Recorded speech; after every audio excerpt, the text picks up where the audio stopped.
嚟緊會受東北季候風影響啦。明天天氣年年清涼，市區最高氣溫約13度，新界最低2、3度啊。到本週中後嘅星期都係仍然清涼啦，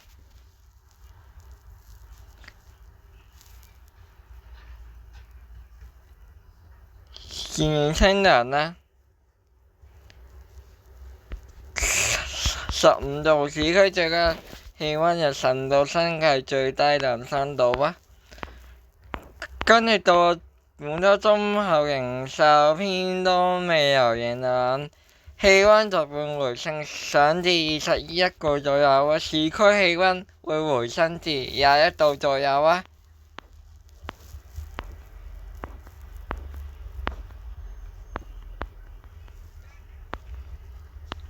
21度最淡係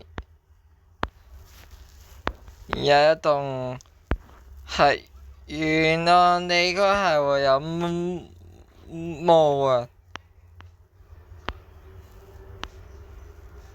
沿岸地區係會有霧出現啦。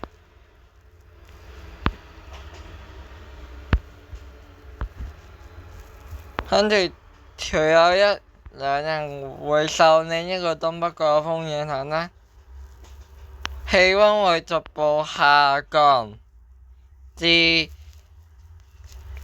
月7號，大約係14度左右，新界會再低2、3度啊。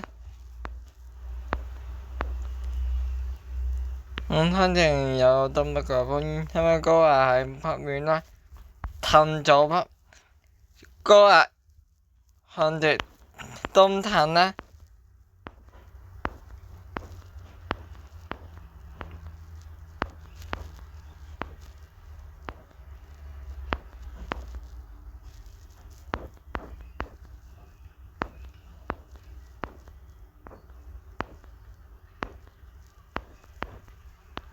而最後 GFS 預測 GFS 佢都係東北季候風啦。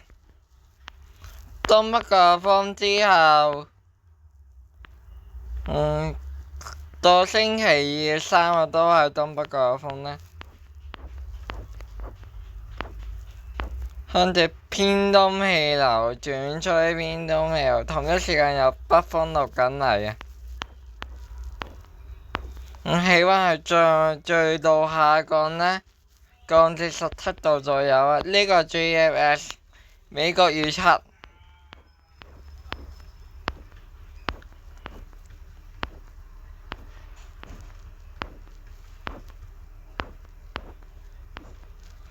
反正另一個風又落嚟啊。